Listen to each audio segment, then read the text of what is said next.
Well, it was the relatively comfortable afternoon that we wanted against Burnley until it wasn't.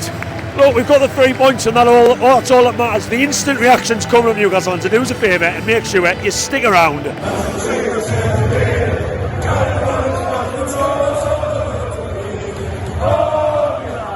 Well, just like I started this video, it was comfortable for most of it. It wasn't always pretty. But I went into this game expecting Newcastle to win quite comfortably, and if you take away 2 or 3 minutes of that match, Newcastle did win comfortably. I would even argue, especially in that second 45 minutes, which ended up being part of the problem, we never had to get out of third gear. Newcastle fans, I am back in the house. I'm not doing these longer reactions outside the ground as often as you might have noticed, not only because it's absolutely freezing cold to be holding my phone, but because I'm just trying to get that balance. I have a lot of people, the missus, waiting for me when I do these videos, and I can sit in a nice warm environment and do exactly the same thing. And then there'll be a little match vlog coming where I speak to Burnley fans. I do some Newcastle food tasting. Yes, Newcastle United invited me to do some food tasting inside the ground on a video in the next 24 hours. So make sure, on that note, gives it like you like to do, and whack that subscribe button for all the content that's coming. As the fixtures, aside from anything else, my God, it's exhausting as a Newcastle fan these days. Keep coming thinking fast. So look, let's talk about going into the match. I said before the game it was win at all costs. Newcastle United simply needed to beat a Burnley side who came up here. Low on goals, some of the lowest stats, and I'll share them on the screen if I can still find them from my preview. Some really bad statistics in terms of scoring goals. 6 players, I think, in total out injured, and 19th in the Premier League. Everything pointed to Newcastle just getting the job done. And I said in the build-up that I wanted the job done with an element of, not class, but quality on the eye, attacking emphasis, goals, you name it. The Newcastle that we know coming up against the side we should be. But it hasn't always been a happy hunting ground playing teams that we should be beating. The player, and we'll talk about that in a second. And that's one thing that sorry, this microphone is flickering about all over the place. It's one thing that I talked about as being a bit of a risk, a bit of a worry.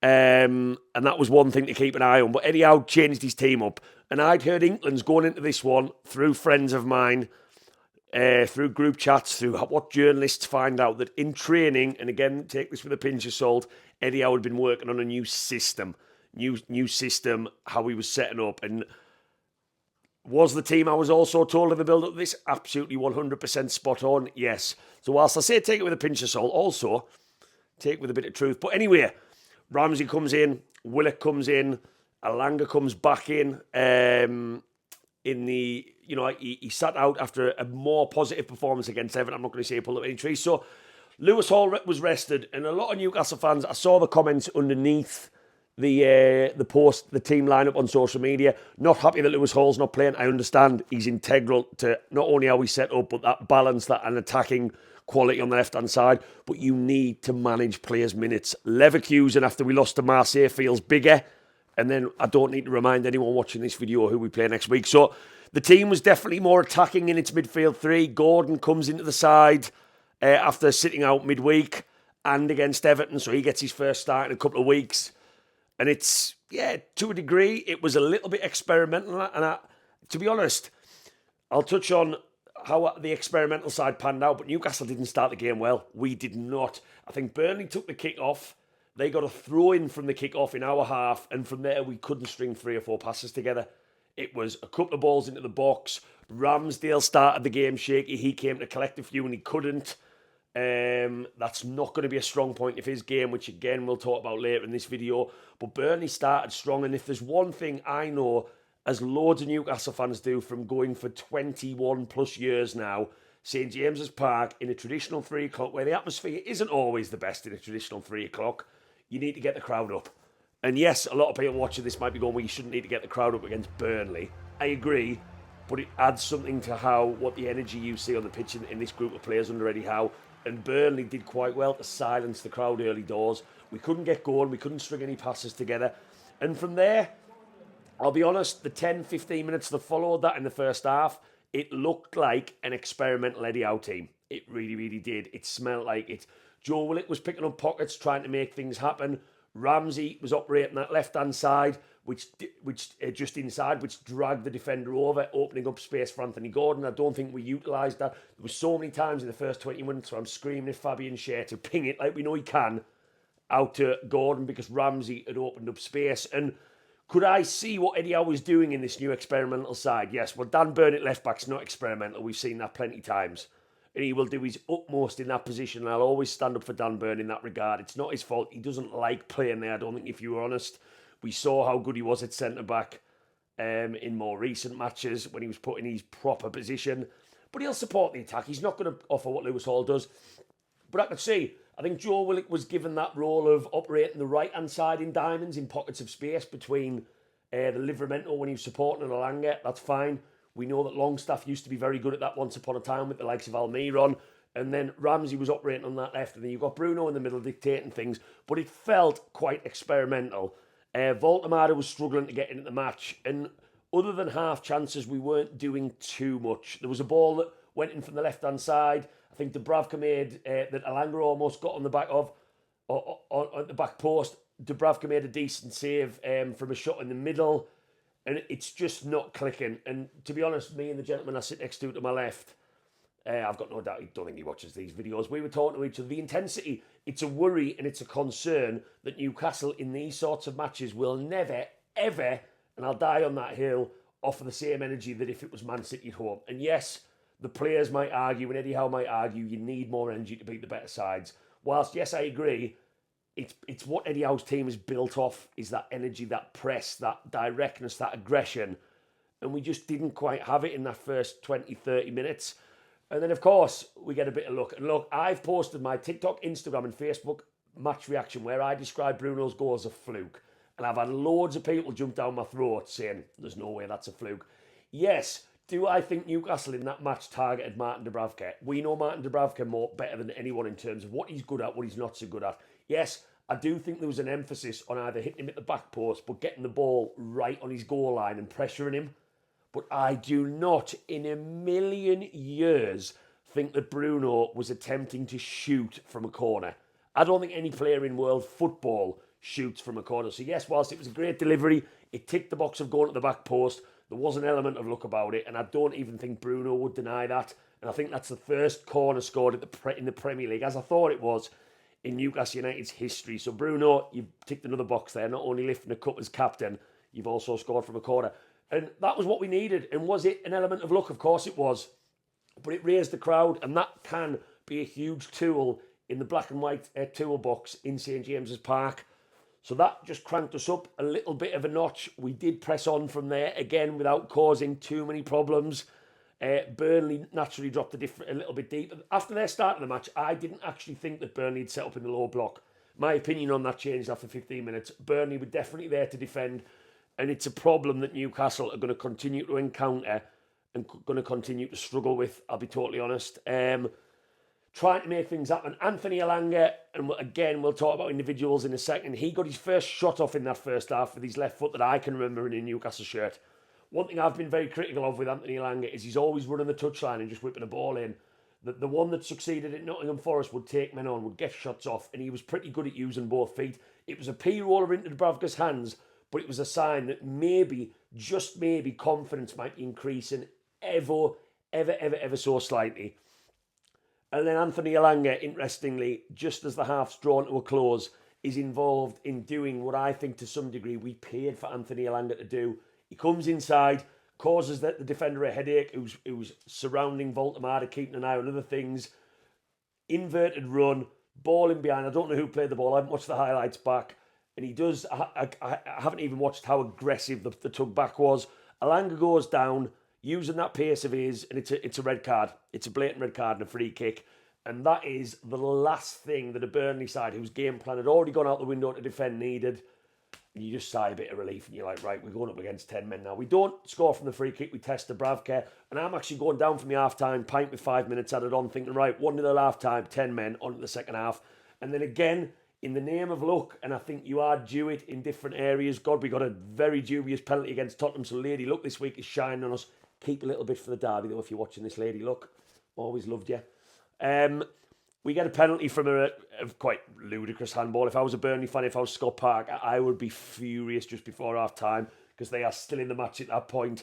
His hands are cupped. It's stupid. I did see it back on the screens. And Anthony Gordon, who's most of his goal tally now is penalties, I think that's 4, if you include the ones in the Champions League. He makes no mistake, and everybody can actually look forward to the second half, but he's already thinking, right, Leverkusen, Sunderland, we can take a foot off the gas. Loads of players, a beautiful bench, include Mr. Johan Wisse. Half-time pints taste pretty sweet. Second half starts, and Newcastle, to be totally honest with you, look every bit the team that has took the foot off the gas. Now, I've listened to Eddie Howe's words after the match before recording this, and Eddie Howe actually said he was a bit surprised, a bit disappointed that we didn't push on, we didn't score more. That surprised me because I thought it was an instruction. Lots of balls out to Anthony Gordon, who seemed to get more joy against an aging Kyle Walker in the second half than what he did in the first, right in front of me in the Gallagher corner. He gets quite a lot of joy, but again, it's just half chances. It's balls in the box. I think Martin Dubravka has to make a save from a deflection that was just freak. Alanga whistles one again with that left foot, which was nice to see. I want to see him striking the ball just past the post. And it's Anthony Gordon then strikes the crossbar just before he goes off. And it's all quite mundane, quite boring, I'll be totally honest with you. An awful half for the neutral to watch a game of football with Newcastle in cruise control. And what was interesting for me was that Scott Parker at half-time didn't say, right, it's 2-0, we need to go for this now. In my opinion, he said, it's damage limitation. And if I was a Burnley fan, being brutally honest, I would always rather see my team go for it than sit back.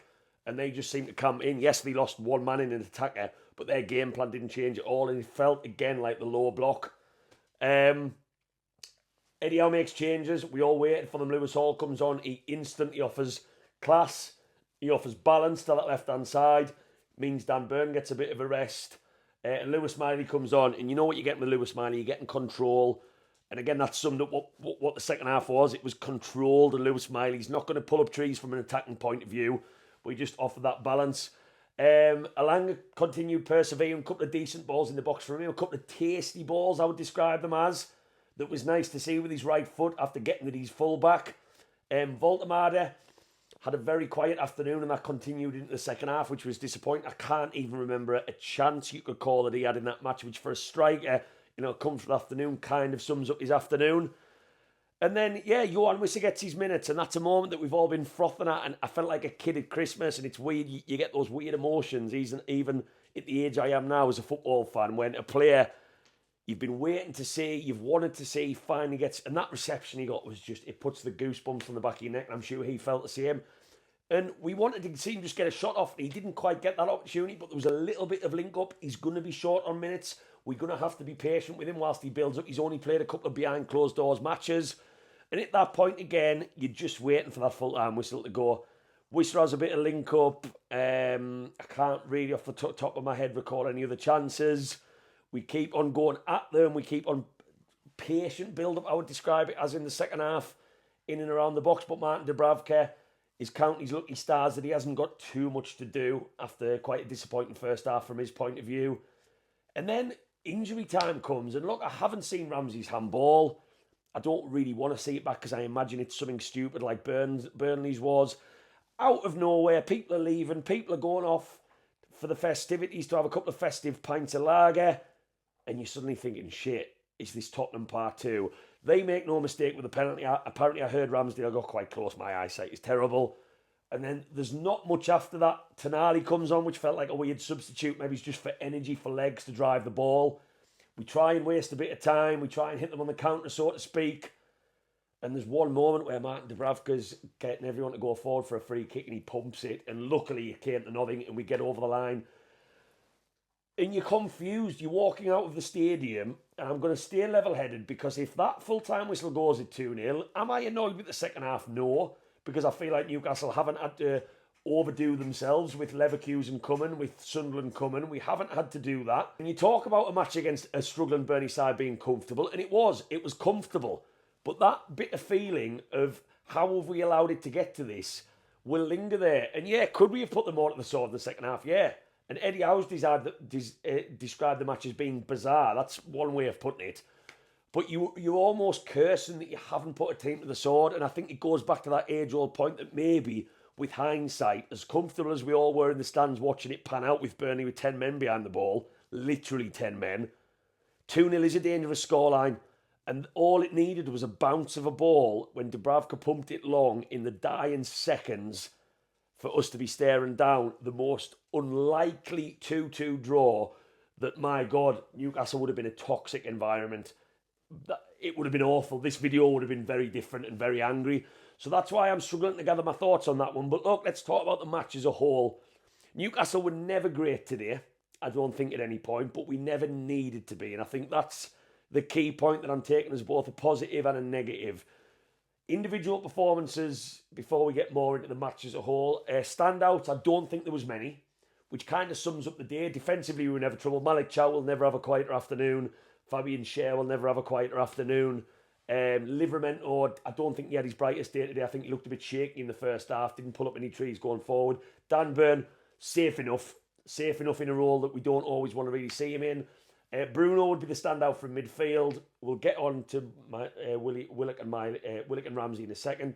Gordon was better, still not great. Second half, when he was given a lot more freedom, still not, that quality's not there. And Elanga, I've mentioned that he was better, not great, but better in my other videos, and people have criticised that. Well, I can count that he's had 2 shots with his left foot, one that whistled past the post, which we've never seen. He won the penalty from a pacey run.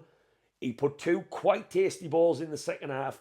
It's better. It's not £55 million worth, and there's so much more to come, but it's better. And building on the Everton match, that's 2 in a week, where I'm not going to come away and say he was awful. I'm not going to come away and say he was good or anywhere near the quality we all expected, but improvements. Voldemar, a quietest day, and that's going to touch on this system that Eddie Howe played. And this might be my controversial opinion, as much as I don't think Jacob Ramsey is at the levels yet, Eddie Howe talked up in his press conference that he's still learning. He's still getting the speed on playing in this Newcastle team. The Jacob Ramsey I saw today was willing, was happy to drive the ball, was picking up the ball in and around the box, but there's more to come. And I would argue that this Newcastle system, this 4-3-3, hasn't always been suited to an attacking midfielder. We once upon a time went after James Maddison, and I was quite sad we never got him years ago.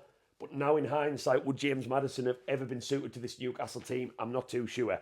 So Ramsey, when I think about Joe Willock and Joe Linton combining so well down our left 2 years ago, Ramsey certainly has to adapt his game to be more that player. We will always be a team that gets the ball wide as early as possible, and those diamonds and pyramids of passing is where our success comes. I think there's a lot more to come for him, but I'm not going to get on his back like some have and claim that he's rubbish or anything like that. He didn't do anything great today, and of course the penalty, whatever brain fart that was, I'm not going to talk about that too much. It happens. If it is ridiculous and I haven't watched it back, I hope he learns from it. That put us in a sticky situation. But generally, as an attacking midfielder, much more to come. Joe Willock, I would argue that he's looking the brightest he's looked for a very long time. Against Marseille in the first half last week, down the right-hand side, he looked good. He will drive the ball. This wasn't the game for driving the ball because Burnley barely ever attacked other than the first 15 minutes. And it was an unusual one. But my controversial opinion, as I was about to say earlier, is that Newcastle look more suited to me and more hopeful in attack with an attacking midfielder in there. A Bruno, Joe Linton, Tonali combination does not offer as much pace and athleticism and natural goal-scoring link-up ability as what a Ramsey or a Willock do. Am I saying they're the answer? No, because Ramsey, as I mentioned, is still getting up to speed, and Joe Willock maybe has his limits. The jury's out on that one with Crystal Palace sniffing. But what I noticed is Voldemar a lot higher because of that attacking support from midfield. I have not seen a match so far this season where Voldemar has been as high and, ironically, wasn't as involved in the match. And I can honestly say that was Voldemar's quietest day at the office you will ever see. Were we playing with 10 men, so to speak? Not for one for trying. I'm not knocking him. I'm not saying he did anything wrong, but quietest day, and he was the highest I've seen him. I'd love to see his heat map that I've ever seen. That's my team and match performances. Less positive performance for me today. Well, I mentioned Jacob Ramsey didn't pull up too many trees. Voldemar very quiet. Substitutes, Miley didn't do too much today, but he didn't have to. Wissa, buzzing to see him in a team. He's going to offer us so much. We know he's a goal scorer. We know he's obviously something different. He's a confident, natural predator of a striker, and that's going to be so exciting. We can go back to almost the Alexander Isak system because that's the style of player Wissa is. He will run in behind. He will press. And that's really exciting going into a big couple of weeks over the December period. Look, Newcastle United were not great today, but I said before that should be a comfortable afternoon. And if we strip away 2 minutes in injury time, was it? I would argue it was. Should we have done more in the second half to put the game to bed? Yeah, because Burnley were there for the take, and there was a chance to get a confidence boosting battering of a Premier League side that we haven't really seen all season, apart from Everton, certainly not at St James's Park. But it didn't pan out that way, and we move on, with 3 points. Let's not look at it as a 2-1. Let's look at that match as a 2-0. Newcastle never do things easy. We are now 1 point behind Sunderland going into that huge, huge game where the message is simple: do not lose. Leverkusen's a different kettle of fish. Eddie Howe's got to figure out his rotation. But Newcastle, with the team in mind that he picked today, I still feel like we're learning each other. Newcastle fans, if you've stuck around this long, I really appreciate it. Do me a favour, give us a like you do, what that subscribe. I'd love to know your thoughts on the match, individual performances, team selection, and a big week ahead. And please, I'm just going to let you know, I'm about to post one of my most exciting professional videos, sitting down with Warren Barton. It's in its final editing that I've ever done, and I would love you to tune in to check it out. So make sure you hit that notification bell for more. Keep the faith, Newcastle fans. 3 points in the tank. Now on to a huge week. How are you, lads?